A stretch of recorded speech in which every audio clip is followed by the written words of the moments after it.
Welcome to this week's episode, and I want to talk about alexithymia. So, if you have ever heard of alexithymia, I would love for you to post that in the comments. Have you worked with children or adults who have alexithymia? What were some of the diagnoses that you had for children who struggled with alexithymia? Today's episode, I really want to talk about recognizing alexithymia in regard to conditions that might contribute to or put children at risk for developing it in adulthood.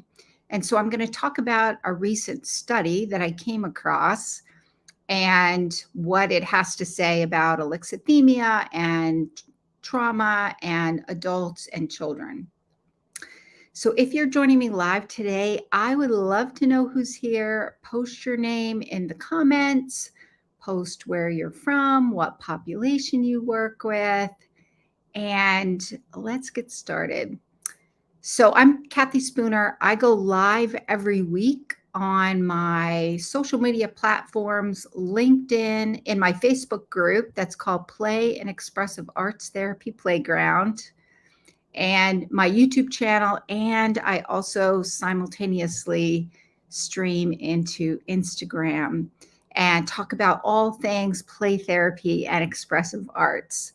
So if you're interested, if you're a play therapist or you're interested in learning more about play therapy and what it is and developing more of an understanding of using play therapy, then I invite you to join me every week. You can watch all the replays on my social media platforms.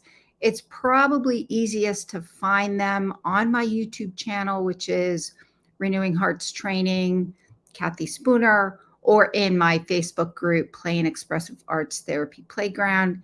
If you are on Facebook and you're a play therapist working with children, adolescents, and families, you may be interested in my Facebook group.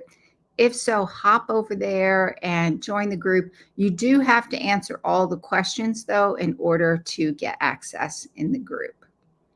So, first and foremost, what the heck is alexithymia? And I'm hoping I'm pronouncing it correctly. It's a big fancy scientific word. I actually came across this term several years ago when I was doing some research on trauma in children and looking to see what the research said about trauma in children. And one of the terms that I came across regularly once I kind of got down all my rabbit holes is alexithymia. And so I was kind of curious what this was. And so I did a little more digging. And it has to do with an inability to identify emotions and to articulate. So, say what your emotions are. And think about this. If you're a play therapist, how often are you identifying and labeling emotions? If you use dialectical behavior therapy, DBT, one of the key skills in DBT is mindfulness of emotions so that you can recognize your emotions and allow that information to help you better understand what's going on.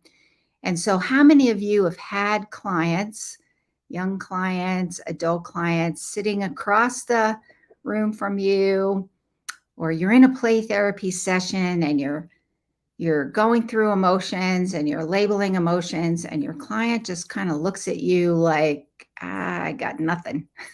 I have no idea what you're talking about. It might be that your client has alexithymia. It might be that they are not feeling safe yet to open up and engage with you in the play therapy session, or if you're working with adolescents or adults in your session. And it might be that your clients are struggling with alexithymia. Um, And one of the things that the experts attribute to alexithymia, one of the kind of reasons we want to be aware of this diagnosis is, or this condition, is that the experts, and I don't know about you, but I've kind of seen this as well, where the experts will say that it can negatively influence social relationships and even more intimate, like family or romantic or close friendships can impact relationships because people who struggle with alexithymia may miss social cues.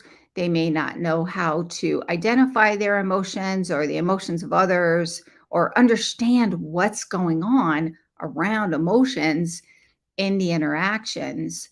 And so, one of the things we also want to think about is if we're working with children and adolescents and we're using play therapy, then one of the things that we are typically doing is identifying and labeling emotions. I know this is one of the things I typically focus on when I'm working with children who've experienced trauma or they have anxiety or depression, anger, any of these things, because we can use that information to recognize what's going on and then identify what kind of coping skills might be needed and teaching our clients some coping skills if we're using more of an integrated play therapy approach, or depending on what your play therapy modality is, that might be something you're going to be doing in your play therapy sessions.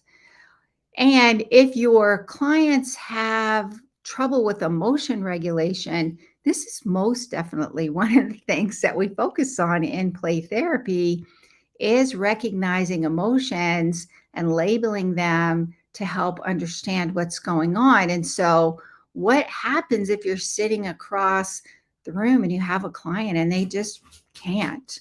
And I don't know about you, but I have had those clients where they just can't go there. I I would say the vast majority of my clients, we do eventually get there, but on occasion there are clients that this is a huge struggle for them. So if they can't identify their emotions, then how are they going to use that information to help them figure out what's bothering them, and how do you use that information to figure out what coping skills they need or what strategies, or how do they ask for what they need, all of those things. And so alexithymia is really important to understand when you are in the mental health field working with clients. So that brings me to the research, because I always like to make sure that I'm staying up to date on what is in the literature and what's working, or maybe better understanding something a little bit more. And so there was some research that was done recently out of Stanford University, and they collaborated with some um, some researchers at the Hebrew University. I'm looking at my notes. I don't have them up there. Oh, have my article here. The university, Stanford University, and they collaborated with some researchers at Hebrew University and Adam Mickiewicz University. I hope I pronounced that right.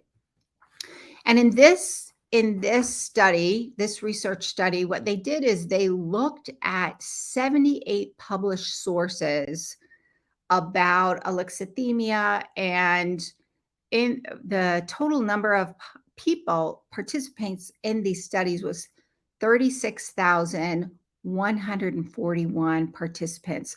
So if you're familiar with research, that's a lot of people, which means you can look at a lot of different data points and you can see how it might be generalizable across. I don't know if I said that right, but you know what I mean. Across different populations, 36,141 participants. And they explored the link between childhood emotional abuse, emotional neglect, and physical abuse, and adult alexithymia. And using what they found out from this study is childhood experiences of emotional neglect, emotional abuse, and physical neglect are high predictors for alexithymia in adulthood. And one of the things I thought this was really important is because, one, we kind of know there's a link, some correlation between alexithymia and trauma. And typically, I think most of the time we focus on physical abuse and sexual abuse, and we don't necessarily focus on neglect or emotional abuse, which means then we're not really fully helping clients understand the connection there. And the thing is, most people know physical abuse is harmful. Most people know sexual abuse is harmful. And so your clients are going to recognize, yeah, these things are harmful. Children don't necessarily recognize emotional abuse or emotional neglect or physical neglect. And so they're not necessarily going to understand that these things have created some harmful effects for me as well. These things have negatively impacted me. They're not necessarily going to understand that connection. And one of the things that I found in my work with children, adolescents, families, and adults over the last 30 years, and working with a lot of clients who've experienced trauma, is really understanding the impact and feeling safe and overcoming some of those negative impacts by recognizing how it influences my everyday life. And emotional neglect, emotional abuse, and physical neglect, I think those of us in the mental health field, we recognize that these are harmful, and our clients don't always recognize they're harmful. And one of the things that we may not necessarily connect is my client's inability to recognize and label their own emotions might actually not be that they don't feel safe with me. In the session, it might be, and it's probably part of that as well. And they might have this condition, which means if they have it, then there's a much more intentional approach to help our clients begin to label their emotions, recognize how those emotions feel in their body. One of the things that I think of, and this is a thing that it kind of brought up for me, it made me think about. So I'd be curious what your thoughts are about this. So if I look at this from an attachment and neuroscience lens, one of the things that I know is if I'm not feeling safe, then my body will recognize that and my brain will activate things to help me feel safe. And it's if I don't, it's my perception of safety as well as the reality of safety.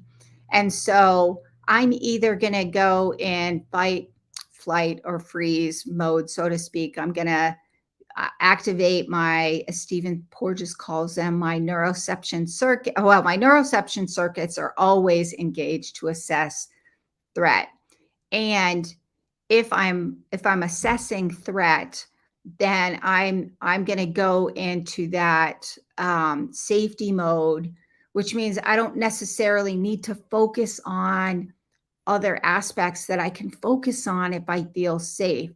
And one of those things is I find this all the time is when my clients, children, adults, adolescents have experienced trauma, a lot of times what they do is they kind of disconnect from their body, and they're not necessarily aware of what's going on in their body. And we know from neuroscience that we want to engage that whole body to help clients learn to recognize what's going on and use that information to help them navigate their day-to-day life. And so the other thing we know about neuroscience and attachment theory is that I need to feel safe with others, and I need to be able to read the cues of what's going on, read cues of safety, read cues of threat. If I have this trauma and neglect and abuse history, then I may not read those accurately, and I may really just kind of disconnect and not really learn how to do that. And so the physical abuse and the sexual abuse, those I think we readily recognize. Emotional neglect, emotional abuse, and physical neglect are not ones that our clients are probably readily gonna recognize as harmful, and looking at the ways that it's impacted them, including kind of shutting down and disconnecting from the body, that they're not really recognizing how they experience those emotions in their body. What does that information mean? And one of the things that we also know from a lot of the research, as well as practical experience in the field, is that oftentimes the people perpetrating the emotional neglect, emotional abuse, and physical neglect are caregivers. So think about that from an attachment standpoint, where these are your caregivers and you're learning to how to be in relationship, how to survive with your caregivers. Then these are your caregivers, and children aren't necessarily going to recognize and understand emotional neglect as much as they may recognize physical abuse, or recognize, they may know that emotional abuse doesn't feel good and it makes me sad. A lot of times children will blame themselves, and it'll get in their their mind that, oh, if my parent says it's my fault, it must be my fault. That's a hard thing for kids to really understand the difference. And so a lot of the work that we do when we're working with children and adolescents who have experienced trauma, or maybe they come to us with a trauma history, is making sure to assess for any physical neglect, or assess for emotional neglect, or assess for emotional abuse. And this is that it's really important to get this information when you begin the treatment process, like that first session, when you're gathering information about what's been going on and you're gathering that history. You want to gather this information so that you can start to assess for the possibility that these issues might have occurred, and your client may be experiencing alexithymia. And if we can address that in play therapy early, then we can help children in adulthood kind of minimize some of those effects. And I just realized I have not been doing my little fancy banner. So if you're watching me on LinkedIn, my YouTube channel, and my Facebook group, you'll see I have these fancy little banners that I use because I live stream every week from using StreamYard. If you're on Instagram, StreamYard won't let me stream into Instagram, so you won't see my fancy little banners. But so the connection between alexithymia and childhood neglect and abuse is something you want to assess for when you're gathering that initial information. So that brings me to the third thing that I wanted to talk about, which is, as play therapists, as child and adolescent therapists, how can play therapy help? And play therapy can be your early intervention that can reduce some of the long-term negative impacts. Like, we can never change what happened. We can never change that abuse occurred. We can never change that neglect occurred. Those things cannot be changed. And the reality is, we as play therapists have the opportunity to help our clients. I call it taking the sting out of it, taking the negative impact to help children thrive in adulthood. And if we can help children early, then we can disrupt that link that they found between a childhood neglect, emotional abuse, and physical neglect in adulthood. We can begin to intervene to help children learn how to connect to their bodies and recognize those emotions, label those emotions, help them understand what's going on even in their bodies. So like if they're old enough and maybe they're early adolescents or even adults, then we can help them understand what's going on. And that in and of itself, I think, can be helpful, because children often, how many of us think, oh, I'm broken. There's something wrong with me. I'm not like other people. All of those cognitive distortions that keep them from thriving in their lives. We have the ability as play therapists, as child and adolescent therapists, to intervene early to disrupt and change some of those negative things that happen and change the impact. So we can teach them using play therapy and expressive arts activities. We can teach them how to recognize emotions. We can teach them what emotions are. We can label emotions, and we can begin to help them explore through play therapy activities that don't necessarily have to be always engage their cognitive components of their brain, or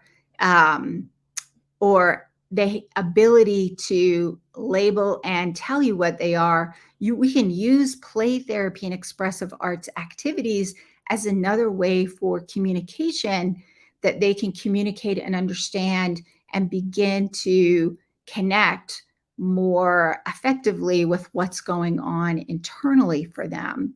So we can use that to help them identify what are their emotional needs, what is it that they're working through, exploring some of those cognitive distortions about what's going on, and really empowering them to get a healthy sense of being, that healthy self-concept, who I am, and that healthy sense of belonging, creating that sense of safety and connection and attachment by being able to explore some of these if we can intervene early. So that is it for today. I noticed there's a lot of quiet. There is not a lot of comments today. And I'm thinking because it has a lot to do with it's a big fancy term. It's kind of a lot to take in. I remember it took me a little while to kind of read through and understand this funny term. And I do think it's important to understand it. So that's why every once in a while I like to go through and see what the research says and kind of explore that. Sherry says, hey, Sherry, how are you? Sherry says, this has been very helpful. I'm glad. It is a lot to take in, though, but I really feel like it's not something we really talk about in the play therapy arena. And so understanding this is really important. I haven't found over the last 30 years in mental health that I've had a ton of clients outside of clients who are autistic. Back in the day, we would have said Asperger's syndrome. They tend to have difficulty with alexithymia as just part of the condition, and in trauma. So Sherry says, I have an adult who I want to play with now, and I think this will help him. That's awesome. I often use play therapy and expressive arts. I often used expressive arts with my adult clients who've experienced trauma. And so that's awesome. Yeah, I definitely think that would be helpful as a way to kind of get around some of the blocks that come up for adults. And Facebook user said this was interesting and gave me some ideas for my adults as well. That's awesome. Yeah, one of the things that I like to talk a lot about is the impact of trauma, and we look at it from a neuroscience and attachment lens. If you're interested in learning more about play therapy and working with children and adolescents and adults using play therapy and expressive arts, I'm going to talk a little bit about the training that I have coming up on this Saturday. So registration is going to close soon. Um, so I'll tell you a little bit about that. So let me just do a recap. So first and foremost, alexithymia is a condition that creates an inability to identify and articulate emotions, not only for themselves, but it also impacts the ability to read social cues and really understand emotions within the context of social interactions and within relationships. And so the recent research that was done using a meta-analysis method discovered a strong link between childhood emotional abuse, childhood emotional neglect, and physical neglect as strong predictors of alexithymia into adulthood. And it provides really valuable information because we can use this to help recognize alexithymia in our clients, in our adult, adolescent, and child clients who, especially if they've experienced trauma. And if they've experienced trauma, maybe physical abuse or sexual abuse, the likelihood they've also experienced physical neglect or emotional abuse. I find that one happens a lot, emotional abuse and even emotional neglect. If you think about parents who are just kind of not available, maybe growing up, early experiences in homes where their caregivers were had an addiction and weren't emotionally available for their child, or kind of gone a lot because of their addiction, or maybe a serious mental illness that prevented that early secure attachment bonding, then I would definitely consider that the impact of that.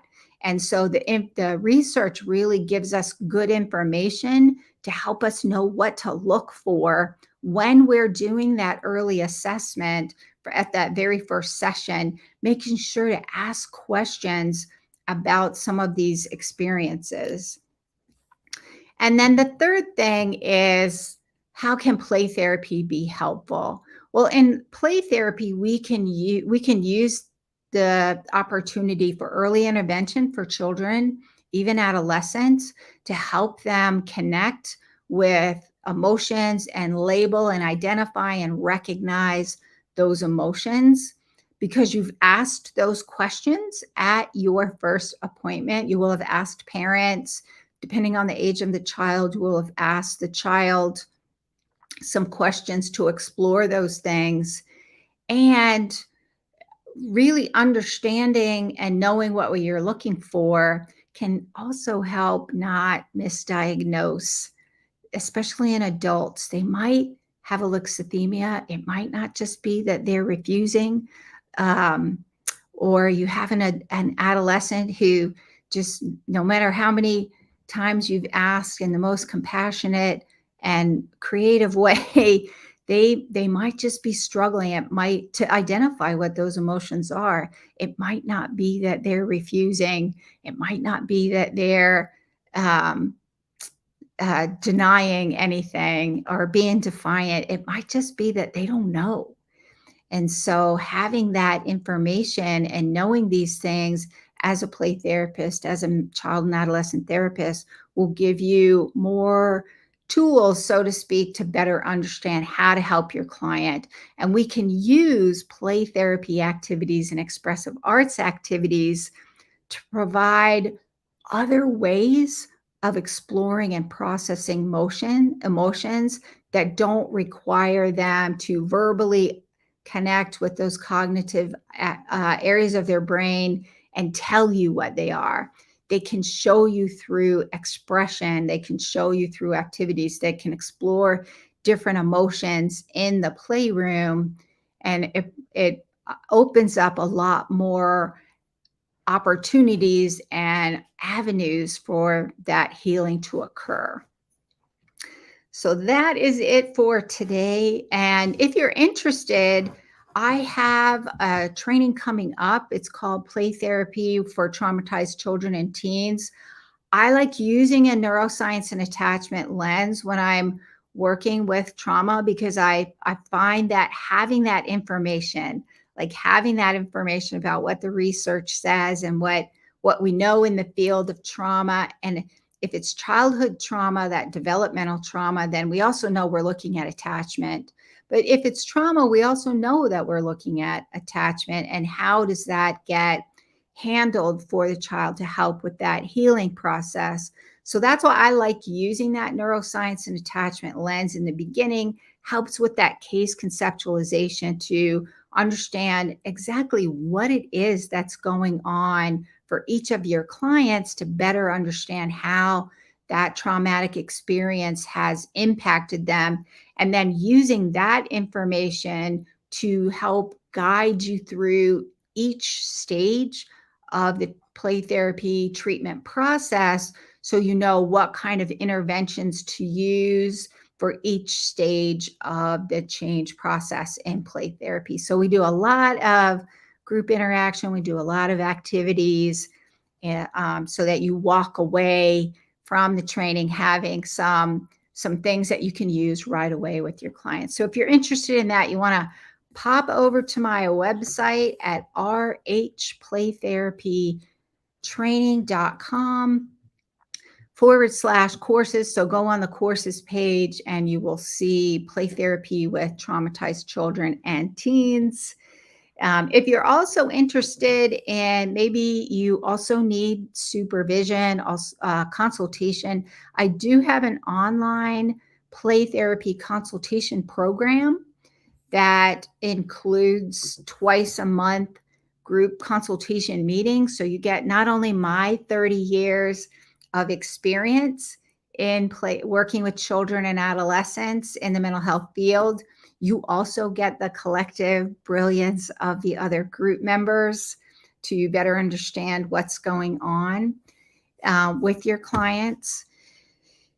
So we do case presentations and discuss some case conceptualization, what's going on, so you know what kind of strategies to use, helping you overcome your imposter syndrome and feeling like you don't know what you're doing.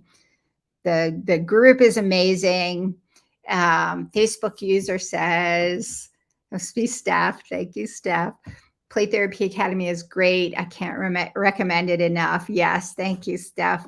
Yeah, we have a great group of people, and just the support you get and knowing you're not alone in your imposter syndrome, but walking away with more confidence that you know what you're doing and you feel like you can make more of an impact with your clients is amazing, because that's why we get into the profession. We want to make a difference. We want to help children heal. So Play Therapy Academy is the program that I have to help you do that. It's online. Included in Play Therapy Academy are also some online courses that'll give you a really strong foundation using play therapy. So if you're interested in that, then you can also hop over to my website, rhplaytherapytraining.com, click on the supervision page, and you'll see some information about Play Therapy Academy. If you're interested in Play Therapy Academy, you can click on the link on that website, or we'll post a comment in the comments, a link to schedule a 30-minute appointment. I'll post that later today. Then you can schedule a free 30-minute video call with me, and we'll talk about how play therapy can be helpful to you to make sure it's a good fit for you. And I can tell you more about it then. So that is it for this week. And I will see you next week. Bye.